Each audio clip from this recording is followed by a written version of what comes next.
1973 భగవద్గీత రికార్డింగ్లో జరిగిన కొన్ని సన్నివేశాలు చెప్పడం తప్పదు. ఓపెనింగు పార్థాయ ప్రతిబోధితాయ అనే శ్లోకం భగవద్వేషిణి అని ఫినిష్ చేసి అదొక చిన్న కట్టు మాత్రం తీయమన్నారు. ఇది తీసి లోపల ఎలా ఉందో వింటాం, ఆ తర్వాత మనం కంటిన్యూ చేద్దాం బాబు అన్నారు. లోపలికి వచ్చి కూర్చున్నారు. నేను రికార్డ్ చేశాను, దానికి మాత్రం రీటేక్ లేదు. విని చాలా సంతోషించారు. ప్లేబ్యాక్ ఏమో స్టాప్ చేసి అయిపోయింది. వారు ఇంకా హాల్ లోపలికి వెళుతున్నారు అని నేను అనుకోవడం, వారేం మాట్లాడకుండా కూర్చోవడం నెమ్మదిగాను.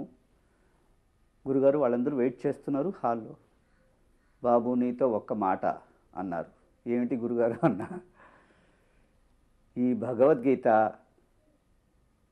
మీ చేతుల్లో రికార్డ్ చేసి మీరు పెద్ద పుణ్యం మీకు జరిగేది ఇవన్నీ చెప్తూ ఉంటారు నా దగ్గర. నేను వింటూ ఉంటాను. ఇంకేం చెప్పదలుచుకున్నారో నాకు అర్థం కాలేకపోయింది. వారి ముఖం నేను చూస్తూని పక్కన కూర్చున్న మనిషి ఏమో నేను వ్యక్తి, ఆ చైర్ ఎదురుకుండా వారేమో గురువులాగా నేను ఒక శిష్యులాగా ఎదురు కూర్చొని ఏదో చెప్పదలుచుకుంటున్నారని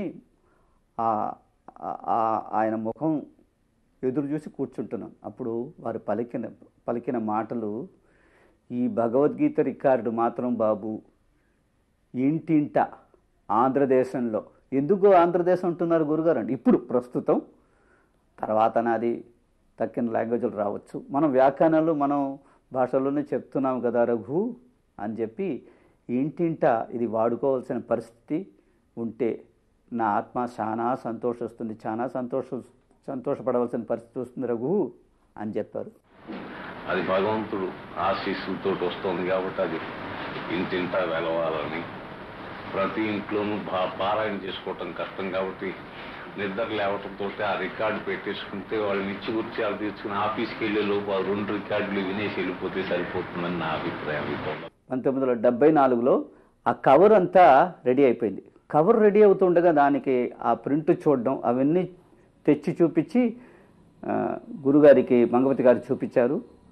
వారు కూడా ఓకే చేశారు. అది రికార్డు వెలువడిన సమయం మాత్రం వారు దాన్ని చూసి ఆనందించడానికి లేదు. అంతే. అలా అజరామరమైన ఆ భగవద్గీతను ఆంధ్రదేశానికి అపురూపమైన చివరి కానుకగా అందించిన ఆ కంఠం 1974 ఫిబ్రవరి 11వ తేదీన మూగబోయింది. నభస్సు సగం చేరకముందే రవి అస్తమించినట్లు వయస్సు సగం తీరకముందే తన 52వ ఏట ఈ సంగీత సూర్యుడు అస్తమించాడు. జాతస్య హి ధ్రువో మృత్యుః ధ్రువం జన్మ మృతస్య చ తస్మాదపరిహార్యేర్థే నత్వం శోచితుమర్హసి నత్వం శోచితుమర్హసి.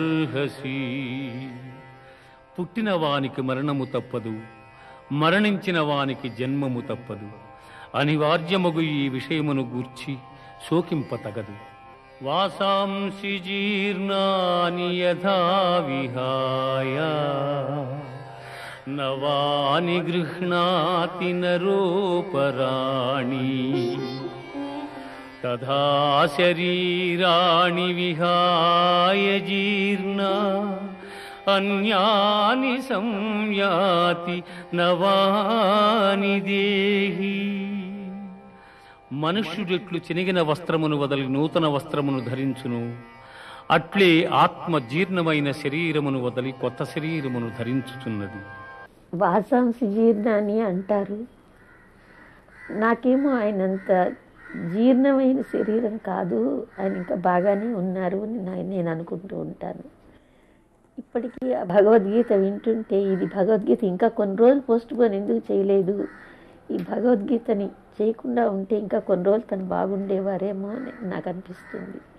నాన్నగారు పోయినప్పుడు నాకు సరిగ్గా 15 సంవత్సరాలు. 9వ క్లాస్ చదువుతున్నాను శారదా విద్యాలయ స్కూల్లో. మధ్యాహ్నం భోజనానికి నేను సూనా శాంతి అందరూ ఇంటికి వచ్చేవాళ్ళం. ఆ రోజున అలాగే కరెక్ట్గా లంచ్ అవర్లో బయటకు వచ్చేసరికి అన్యూజువల్గా బాబాయిను గోవిందు కార్ తీసుకుని వచ్చారు మా అందరినీ పికప్ చేసుకోవడానికి. ఆల్రెడీ అందులో చిన్నయ్య ఉన్నాడు.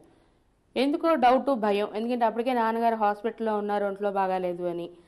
శవానికి మాకేమీ చెప్పకుండా ఇంటికి తీసుకెళ్ళి భోజనాలు చేయండి అని హడావిడిగా హాస్పిటల్కి తీసుకెళ్లేసరికి పెద్దని పిచ్చివాళ్ళ పడుకుని ఉన్నాడు సోఫాలో విజయ హాస్పిటల్లో.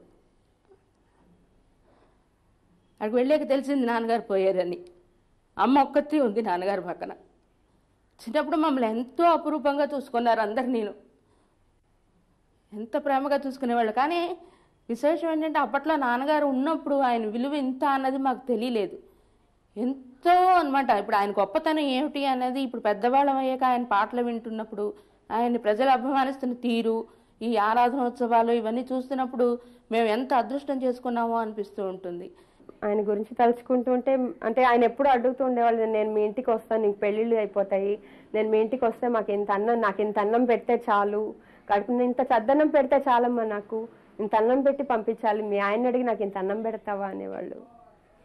ఇప్పుడు అనిపిస్తుంది ఆయన పిలిచి కడుపు నిండా భోజనం పెట్టాలనిపిస్తూ ఉంటుంది, కానీ ఆయన రారు కదా. మరి నాన్నగారి గురించి చెప్పాలంటే చాలామంది చాలా రకాలుగా చెప్తూ ఉంటారు, కానీ నా వరకు నేను అందరూ చెప్పినవి వినేది అంతే తప్పితే నాకు విడిగా ఏం సరిగ్గా తెలియదు. ఎందుకంటే నేను చాలా చిన్నపిల్లలప్పుడు మా 5గురిని పెట్టుకుని ఒక మ్యూజిక్ ట్రూప్ చేయాలి అని నాన్నగారికి ఉండేది. అది ఒకటి తీరని కోరిక. చిన్నప్పుడు నాన్నగారు నన్ను పొట్ట మీద పడుకోబెట్టుకుని నిర్దోషిలో మల్లీలారా మాలికలారా అనే పాట పాడుతూ నన్ను పడుకోబెట్టేవాళ్ళు. ఆ అదృష్టం నాకు ఒక్కదానికే దక్కిందని నేను అనుకుంటున్నాను. బహుదూరపు బాటసారి ఇటు రావో ఒక్కసారి, బహుదూరపు బాటసారి ఇటు రావో ఒక్కసారి. సెలవు తీసుకుంటున్నాను.